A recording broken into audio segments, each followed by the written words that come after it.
That's right. That's right. Welcome to Keep It. I'm sorry. Welcome to Go Long Live with Barry Long 2. I am the Barry Long the second, not one, not three, Barry Long 2. Shout out to valley.com and Today's California for allowing us to have this platform. We are here every Monday, Wednesday, and Friday. We just now started this new schedule of coming on at 6:30 p.m. on the Pacific time. We're just trying it out. We'll see how it works.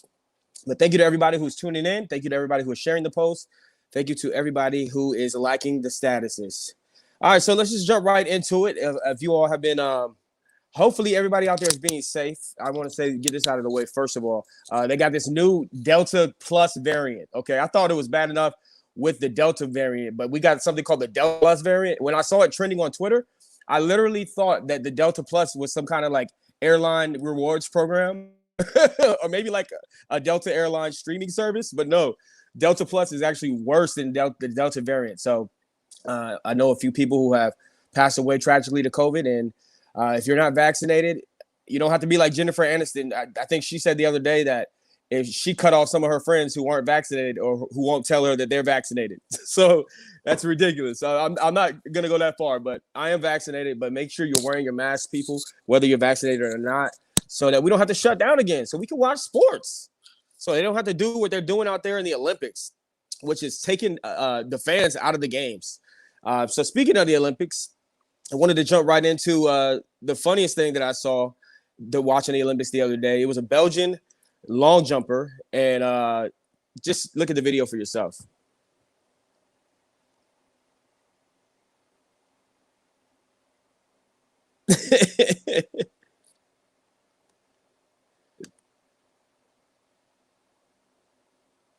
Now I'm not sure.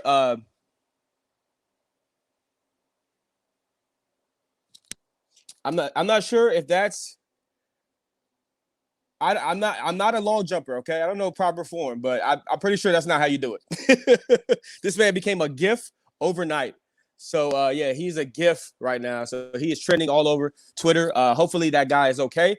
We're not encouraging the laughter of injuries, but I'm pretty sure that's not how you do that form. But let's talk about some Team USA Olympics. Of course, we know that Team USA, the men's played against Spain. I still cannot get over these jerseys. I hate these ombre-looking jerseys where the color kind of fades down. I thought that we got off to a sluggish start against Spain. I thought maybe it was the jerseys. Maybe we have bad luck with these jerseys. But what the Team USA did was Kevin Durant came out with 29 points, and he shut it down in the second half. And we shot the three ball at an extremely high level during the second half. We ended up defeating Spain 95-81. Now, we are aware that Spain has a few NBA players on their roster, Ricky Rubio, Marc Gasol, Pau Gasol. But they were no match for Team USA in that second half. We came out and shot 9 for 15 from the three-pointer in the second half. Jason Tatum, he collaborated with 13 points. Draymond Green was out there dishing. He picked up 5 assists. But what happened was Team USA started to look like a basketball team. And a lot of these other national teams, they play together all year round. And like I said before in a segment talking about this Olympic team, this is the pinnacle of their career, their basketball career. And Kevin Durant and LeBron James and Steph Curry, the pinnacle of their careers, of American careers, and even the foreign players that come over here, like Luka Doncic and Giannis Antetokounmpo, their pinnacles are rings. They want NBA rings. But these other teams, like Spain, like Australia, like France, they want Olympic rings. They want gold medals. That would be the pinnacle of their career. So they're playing at an extremely enthusiastic level. They've been together for a while. They know their roles. A lot of these NBA players come together and they don't really know their roles because when they're on their respective teams, they are the leader of that team. They are the guy who's going to take the shot at the end of the game. They're the guy who's bringing the ball up the floor, who's ball dominant. But when they get together, they're around other superstars. So it's kind of hard to gel. But Team USA finally looked like a team in that second half. And I'm looking, you know what? I was very, very down on this team. I did not think that they would make it to the gold medal game. And now I'm starting to believe that the gold medal is in sight. Now we are coming up against Australia tomorrow. It's actually going to be overnight because it's in in Japan. You know that. But yeah, they're going to play Australia, a team that we lost to by 8 points already in the exhibition games. So, man, we're up against a tough roster. Patty Mills, Matisse Steibel, Matthew Dellavedova, who's always Dellavediving all over the place. Yeah, they got Joe Ingles from the Utah Jazz. They got Aaron Bynes, and they got a new Spur that Greg Popovich just picked up. His name is Jack Landale, 6'11" guy out of Australia, going to be playing on the Spurs. Look for him. You heard it here first on Go Long Live with Barry Long II. Don't forget the 2. So yeah, Team USA looks pretty good. They look like they're starting to get some traction together, play together. They look like they're getting comfortable. Maybe they found their favorite food spots in Tokyo. Maybe somebody was able to scrounge up some American food and they're feeling like they're at home. But they looked good in that second half, and I feel confident going up against this Australian team because Team USA is going to be out for revenge, and we saw Kevin Durant can do by himself in the playoffs. Literally just killing the Milwaukee Bucks, taking them all the way to Game 7 to overtime by himself with no Kyrie, no James Harden. Well, an overweight James Harden with a hamstring problem. But yeah, by himself. Joe Harris wasn't even a help when the Brooklyn Nets played against the Milwaukee Bucks. So yeah, we're looking at a good good roster for Team USA, and I think that we're going to bounce back. This is a good Australian team that we're coming up against. You can see right there, they don't look like the best basketball team, but trust me, they beat us already. So look out for those boys. Thank you for tuning in. This is Go Long Live with Barry Long II. I am Barry Long II. Don't forget the 2.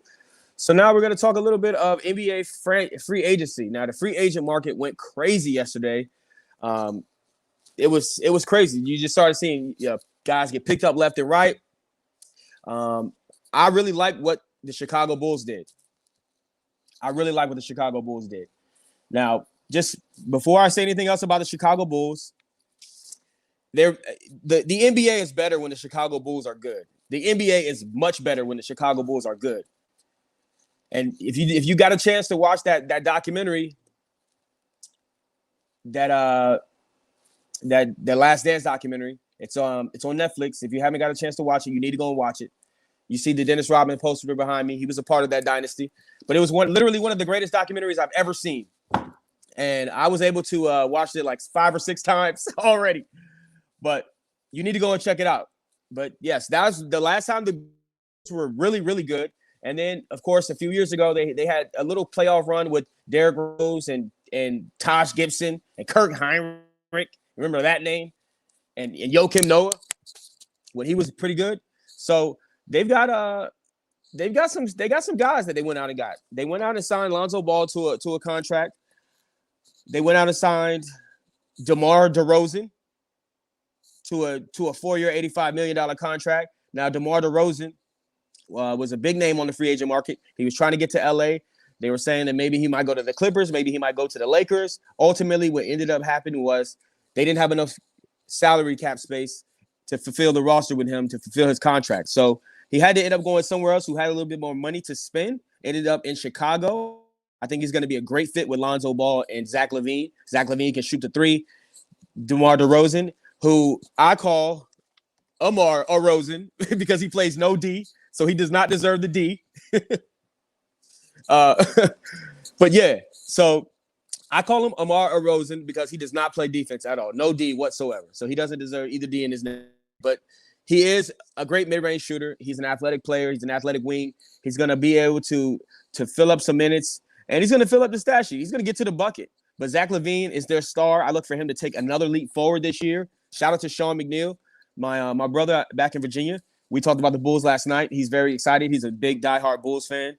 And Lonzo Ball. I mean, Lonzo Ball improved at the free throw line. He improved at the three-point line. So maybe this is going to be a big 3 for them. But we want to see Zach LaVine take another step. He's been taking steps, but he's never been to the playoffs. We want to see Zach LaVine in the playoffs. See if he can go off in the playoffs because we know that he is capable of dropping 40 on any given night. They paired him along with Vucevic that they got from Orlando last year.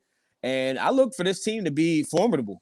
Now, they had to get rid of Markkanen, who is their power forward, their stretch power forward. They had to get rid of him. But ultimately, I feel like the Chicago Bulls made a lot of moves yesterday, and it's going to get them to the playoffs for the first time in the last 5 years. So shout out to the Bulls and shout out to the Bulls fans. The Bulls are back. Maybe. It ain't Jordan's Bulls, but they're on their way back. Now, what I also liked to see was what the New York Knicks were able to do. The New York Knicks were able to go out and sign Kemba Walker, who is from New York. So New York, stand up. I love that acquisition. I also love Evan Fournier, who's been balling his tail off overseas right now for the French team. But we know he was a long time with Vucevic over in Orlando. They didn't get a lot of airtime because Orlando was terrible, frankly. But he signed a little quick deal with the Celtics last year, that little trade at the deadline, so they could get something back for him. And ultimately, he's a scorer. So you're going to be able to see him do a lot of things from three-point range. Kemba Walker's a scorer. You pair them with R.J. Barrett, who is an emerging star, and you pair them with Julius Randle. I'm not sure who their number 5 is going to be. Could be Mitchell Robinson. Could be Obi Toppin. But whoever it is, the New York Knicks are back too. And the NBA is always better when the Knicks are better. So I love what they did at head coach when they went out and got Tom Thibodeau. I love what they've done in free agency. I love what they did when they went out and got Worldwide West to help out with the GM dude and the basketball operations. So the Knicks are headed that way. And a shout out to Jimmy Newton, who says, "Get it, son." What up, Jimmy? I see you, baby. He commented live on Facebook. If you're commenting, I can pull your comments up just like that, and I can shout you out as well. If you want something, you got something to say, you want to bring some smoke, holla at me. If you got something to say, I'm for it. I'm all for it. If you disagree with any of my opinions or if you like what I'm saying. But yeah, this is Go Long Live with Very Long 2. Don't forget the 2. Not 1, not 3. Very Long the second. All right, so yeah, I really do like what the New York Knicks have done. So the New York Knicks, they have not been relevant for a long time since Carmelo Anthony, and they didn't have a chance to win a championship when they had Carmelo Anthony, Amari Stoudemire, Jeremy Lin. They still didn't have a chance with that big three. So the New York Knicks finally are looking good. They made the playoffs last season. I don't think they're going to make it to the Eastern Conference Finals, but I think that they're going to make it to the playoffs, and they might even be a 6 seed. Now let's talk about this Lakers team. Let's talk about what LeBron went out and did. Okay, Rob Pelinka's the GM, but everyone knows that LeBron James is the one that's pushing the buttons. If it's time to shoot the nuke off, LeBron James is the one making the decision. And he made some decisions this week, okay? Now, they went out and they got Russell Westbrook, who I think is a good pickup for this team. Of course, you got Anthony Davis. But they had to fill out the rest of that roster. And I thought that they were going to need shooting. And I wanted to see a guy like J.J. Redick, a vet who wants to win a ring. I wanted to see him come in and do his thing and sign the league minimum. I wanted to see, them go out and pick up a guy like Duncan Robinson, who got paid. Think he's making $90 million now? I mean, good God. Duncan freaking Robinson. Now, what we had to do was we had to leave Alex Caruso off the roster, which saddens me as a Lakers fan. It saddens me. But, because Alex Caruso, he grew up in the Lakers organization. He played in the G League. So Alex Caruso is near and dear to a lot of our hearts, even LeBron's heart. LeBron, you know how bad it had to hurt LeBron to have to let Alex Caruso go. But they had to let him walk because he's going to make money on the open market. He got a 4-year, $37 million deal with the Chicago Bulls. I didn't even mention him when I mentioned Chicago. Sorry about that. Yeah, they picked up Alex Caruso. He'll be their backup point guard behind Lonzo Ball. But yeah, I like what the Lakers have done. They went out and they weren't able to get J.J. Redick, but they were able to get Carmelo Anthony. And when you see Carmelo in that gold jersey, that gold Lakers jersey, I'm going to say it first, okay? His nickname is Mellow Yellow, okay? That's Mellow Yellow right there. It's gold jersey, but come on, man. It's mustard yellow. But yeah, that's Mellow Yellow, so don't nobody else take that, please. But yeah, they went out and got a guy like Trevor Ariza, who's a 3-and-D guy, who can really stretch the floor, who can play defense on, the best team, the opposition's best player at any given night. You got a guy like Malik Monk who can fill it up. He's consistently gotten better over the time that he's been in the NBA. You got a guy like Kendrick Nunn who's improved on his guard skills since he's come to the NBA. They went out and picked up Dwight Howard. Dwight Howard is going to help us protect the rim. He's going to help the Lakers defensively. He's going to set the picks. He's going to do the dirty work. He's going to block shots. He's back to win another ring. An interesting pickup they got was Wayne Ellington.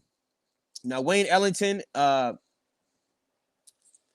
certainly Wayne Ellington has been around the league for a lot of teams. He's played on probably 7 or 8 teams. He did have a stop with the Lakers at one point. Now, Wayne Ellington did not shoot the three ball at a high level early in his career. But right now, he shot 42% last year. So he's a guy that can knock down threes. So you are literally surrounding LeBron with shooters. Now, they're not the best shooters in the league, but Steph Curry shot 42% last year. So Wayne Ellington is shooting. He's no Steph Curry, okay? He's definitely not Steph Curry, but he is a guy that can sit out there on the wing and he can catch and shoot the threes. So when you got a guy like Russell Westbrook, who led the league in assists last year, LeBron James led the league in assists 2 years ago, these guys are going to be distributing the ball to these shooters, and you're going to have guys like Horton Tucker step up. You're going to have guys like Trevor Ariza step up. Wayne Ellington is going to have to knock down those threes at a high level. Carmelo Anthony, as soon as he signed to the Lakers, they had footage of him on Twitter in the gym already. He's in the gym right now. So shout out to Mellow Yellow. Nobody else take that nickname from me. But yeah, every time he's in the yellow jersey, the gold jersey, it's Mellow Yellow. We are live here on Go Long Live with Barry Long 2. I am Barry Long the second, not Barry Long the first, not the third. I'm the second. Don't forget the 2. Shout out to Craig Campbell from Coachella.com, who is also tuning in. He's also controlling the comments there. And shout out to Today's California, everybody that is tuning in right now. But yeah, we saw some good moves in free agency. We also saw the Miami Heat make a little bit of moves. The Miami Heat, they went out and they got PJ Tucker, who just won a ring with the Milwaukee Bucks. They went out and got Kyle Lowry, who is going to be a really good leader. They signed Duncan Robinson to a ridiculous contract. Guys like Duncan Robinson are getting paid, but that boy is a shooter. So he deserves to get paid in today's NBA. I'm not mad at you, Duncan. Go get your money. Make your paper, boo-boo. But yeah, so they also signed Victor Oladipo. They teamed them up with Jimmy Butler and Bam Adebayo. This Heat team could be a problem. They could be a problem. They might end up in the Eastern Conference Finals or maybe even the Finals. Now, the Nets are going to be the prohibited favorite, but we haven't seen the Nets be healthy yet. We haven't seen them gel together yet. So maybe if they're all healthy, if you got a healthy Kyrie, KD, and James Harden going into the playoffs, then I look for them to be the juggernaut in the playoffs, and I look for them to dominate the playoffs and go and literally waltz right into salsa dance right into the finals. But if they're not healthy, it could be the Bucks. It could be the Heat. It could be, dare I say, it'd be the Chicago Bulls. So look out for the Miami Heat this season. Should be some very, very exciting stuff going on in the NBA, and look for more moves to be made. This is very serious right now. They are still back there willing and dealing. Now, I told you we were going to preview the AFC North today. We are going to preview the AFC North here in a little bit, but I got a little bit of NFL news to talk about right now here on Go Long Live with Barry Long 2. Thank you to everybody who is tuning in right now. So we talked about the AFC South on Monday's show, and I picked the Tennessee Titans to win that division simply because Carson Wentz got the injury. He got the surgery on his foot. Carson Wentz is going to be out from 5 to 12 weeks, which is a ridiculous amount of time, ridiculous window. 5 to 12 weeks. It's like I said, it's like when the phone company or the cable company is coming out, they give you that ridiculous window. Oh, we'll be there between 8 a.m. and 4 p.m. You're like, dude, I can't do anything, bro. I can't leave at all. I don't know when they're going to come. So, yeah, 5 to 12 weeks is what Carson Wentz is going to be out. So they're without a quarterback right now, or, well, a decent starting quarterback in this league. Jacob Eason is their backup. They are not confident in Jacob Eason. Regardless of what Frank Reich says in those press conferences, they are not confident in Jacob Eason. So they are going out and they're looking at Phillip Rivers to bring back Phil. Yes, Phil 18. That 17 on his jersey stands for how many kids he's got. He's got about 17 kids. But I believe he has like 11 kids, which is a lot. But shout out to Phillip Rivers. He is coaching his kids' football team right now, and they've reached out to him. And the news is that he is reportedly not ruling out a return from retirement. So we could be seeing Phillip Rivers fill the gap in with Carson Wentz being out 5 to 12 weeks. I think it would be a really, really good thing for Carson Wentz, and learning, leadership from Phillip Rivers, because Phillip Rivers, one thing we know about him is he has the respect of all of his former teammates. he had commanded that huddle. And we've seen Carson Wentz have character issues, within the Eagles locker room. We've seen teammates come out and talk smack about him. So I think it could be good. Once Carson Wentz comes back from injury and he starts again, Philip Rivers will have no problem being the backup. He is that humble of a dude. So I look for this to be a very, very, very intriguing story to watch, and we'll be following it. But yeah, man, that is insane that he is thinking about coming out of retirement. I don't know what he's going to lead the kids. He can't leave the kids. He's got to coach the kids, man. But I'm sure he'll have somebody in place if he does step away. But shout out to Philip Rivers. I would love to see him come back, and it still won't change my pick. I still have the Tennessee Titans winning that division. Because simply they have Julio Jones and A.J. Brown. Now we have some Washington football team news, some WFT news, or in my case, I say WTF because that's what this is. But the Washington football team has just announced that they will ban Native American headdress and face painting at their stadium. So if you're a fan and you come in like the Redskins fans used to come in with the headdress, with the Native American headdress and with the face painting, you will be denied entry at the door. Regardless of how much you pay for your ticket. And we all know NFL tickets are expensive. I mean, they are ridiculously expensive. So if you're a Washington football team fan, do not put on that face paint. All NFL teams have fans that wear face paint. So I'm wondering, what if they just have their full face covered in, the maroon red? Like, is that acceptable, or is that considered Native American face painting? So it's going to get dicey when the time comes to enforce these rules, but that is what is going to happen. And they have also announced that they will be naming their team.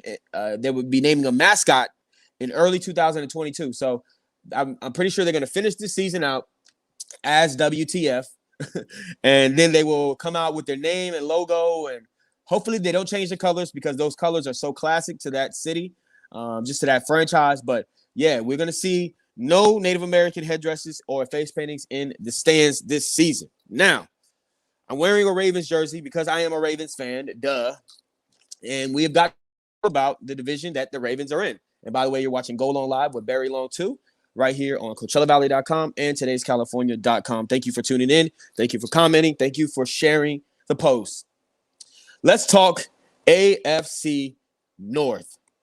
Now, I always go from the worst to the first when I do these. So I'm going to start with the worst. And we just jump right into them. There's no other way to really say this franchise, the Cincinnati Bengals, has been they've been good for some times, and then they've been terrible a lot. So we haven't seen this team really make a playoff run yet. They have a second-year head coach in Zach Taylor, who did okay, with the team that he was giving yet last year. Joe Burrow literally got lit up last year. No O-line. No protection whatsoever. He's coming back from a terrible injury. We've seen him. They said he struggled early in camp, but Joe Burrow is one of the greatest college players of all time, and I look for him to have a very successful NFL career, just maybe not this year. Now, they went out and drafted Jamar Chase, a wide receiver, to pair along with Tyler Boyd. They addressed the O-line. They went out and got Jackson Carman, a guy like Deontay Smith. So they went out and tried to address that O-line. And they got a good running game with Joe Mixon. He is a beast, top 5 running back consistently year after year, in my opinion. But that defense is just atrocious. So I look for them to give up a lot of points. I look for them to score a few points. They don't have A.J. Green anymore. He is now out in Arizona. So Tyler Boyd is going to have to really step up and be that number one.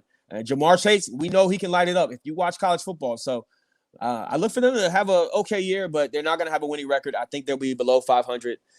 Shout out to the Cincinnati Bengals fans. They will be the worst in the division, in my opinion. Now, this next team that we're going to talk about, it really pains me to talk about this team. I literally feel sick to my stomach right now because I am a Ravens fan. But I have to talk about the Steelers. I hate those 3 stars. Shout out to all my Baltimore family. Shout out to Victor out there. All right, so yeah, so the Steelers, they're going to be pretty good. I think that this might be the first year in a while that we see a team, this division, have 3 teams go to the playoffs, 2 wildcard teams from this division. We remember the Steelers had a really good record last year, but they flaked out in the playoffs early against the Browns. But Big Ben came back for one more year. He is without his center, Pouncey, who he's had for a long time. So he's got a brand new center. That should be interesting to watch how that transpires. If he has some problems with the snaps or if they just have good chemistry from the jump. They've lacked a running game for the past few years with James Conner. He just wasn't getting the job done at a Le'Veon Bell level when Le'Veon Bell was at his best. But they went out and they addressed that, drafted Najee Harris. They've got weapons all around Big Ben. He's got Claypool. He's got Juju Smith-Schuster. He's got Eric Ebron. I mean, they've got weapon after weapon after weapon. And what Najee Harris can do out of the backfield, I look for this team to be able to score some points. Now, Big Ben struggled with arm strength and accuracy last year. So they're going to eventually have to address that and move forward, after the season maybe, or if he wants to come back. But if he plays like he played last year, I don't think that he'll be a Steeler 2 years from now. But Big Ben is very focused. He's very determined. The way that the last season ended, him crying on the sidelines after they got demolished by the Browns, I feel like he's going to come back focused this season. And we know Big Ben. He's a baller, and he always plays at a high level. So I look for them to be maybe in the playoffs as a wild card team, but they'll be third in this division. Now, second in this division, I look for the Cleveland Browns. Their literal logo is a football helmet. I'm just a hater. I'm a Ravens fan, so I'm a hater. But no, the Browns looked fantastic last year under second year. Kevin Stefanski, he's coming back for a second year this year. They are loaded as well with weapons. They got Baker's got Jarvis Landry. He's got Odell Beckham Jr. He's got Nick Chubb and Kareem Hunt, arguably the best backfield in football. They had the best O-line in football. They got Austin Hooper. They got Higgins. I mean, Baker's got a lot to work with, and Kevin Stefanski's got a lot to work with. I like the way that they ran the play action last year, and they trusted that O-line to get the job done. The defense looks great as well. Of course, we know they got Myles Garrett, but they went out and got Jadeveon Clowney to put on the opposite side of him. They're okay at linebacker, but they're really strong in the secondary. A guy like Greedy Williams is going to step up this year. So I look for this team to be second in this division, make the playoffs as well as a wild card team. And, I mean, we'll just see, because it's time for Baker to get a contract pretty soon, and they've been putting it off. I think they want to see one more year of production from him at the quarterback position, and then they're probably going to sign a big deal, because right now he's making more money for Progressive than he is from the Cleveland Browns. So shout out to Baker Mayfield. Even though he's a polarizing figure and a lot of people don't like him, I think he has a ton of moxie, and I like the way he plays. So I look for the Browns to be second in this division. And what else was I going to say? Who's going to be first in the division? What else was I going to say? Of course, I'm going to pick the Ravens. I got the Baltimore Ravens looking good. Lamar finally won a playoff game last year against the Tennessee Titans, silenced all the doubters. He looked terrible, though, in that loss to Buffalo. I thought he got exposed when the wide receivers couldn't get open, and they were trapping him out, on both sides. He looked terrible that game. He got beat up. And, a lot of that had to do with the O-line injuries that we had going into that playoff game. But I feel like the O-line is getting healthier and better. We upgraded that wide receiver. The Ravens now have a solid number one, it looks like, him, in Rashad Bateman. And of course, you got Hollywood Brown, who's the speedster, one of the fastest in the game. You got Sammy Watkins Jr. coming off of from a great Chiefs team, looking for a bigger role in an offense. Now, the Ravens didn't use the wide receivers a ton last year, so we've got a lot to see. We're going to see what Greg Roman is able to do with this team. He's going to be on the hot seat this season if he can't get it done in the playoffs when it comes down to calling plays. But I really think that this Ravens defense is primed to be one of the best again. The secondary is ridiculous. They look good up front with Judon and Calais Campbell. So, yeah, I look for, Lamar Jackson to be able to control the game with the running game. And I look for a great season from the Ravens, but I think that this is going to be one of those years where we have three teams from one division that all make the playoffs, and I think it will be the Steelers, Browns, and the Ravens. Shout out to everyone who is tuning in live right now. This is Go Long Live with Barry Long II. We do this Monday, Wednesdays, Fridays in the 6 o'clock hour in the Pacific. I'm coming to you live from Indio, California, where it was hot as hell today. Let me tell y'all, it was 121 degrees. And that's like literal Fahrenheit degrees. Not the way they calculate degrees overseas. This is when I was growing up in Virginia, I don't think it ever got over 102. So when I heard about these temperatures, I thought, man, that's not even humanly possible. Like we would literally die in 121-degree weather. But nope, it has. It happens regularly in the summer. So yeah, Coachella is hot as hell, but we like to stay indoors. But yeah, thank you to everybody who's been tuning in. We will be back on Friday. Same time, same channel, CoachellaValley.com, as well as today'scalifornia.com. We have some exciting news that we'll be announcing. Hey, stay motivated, stay focused, stay inspired. And remember, you are capable of doing anything. This has been Go Long Live with Barry Long 2. Holla.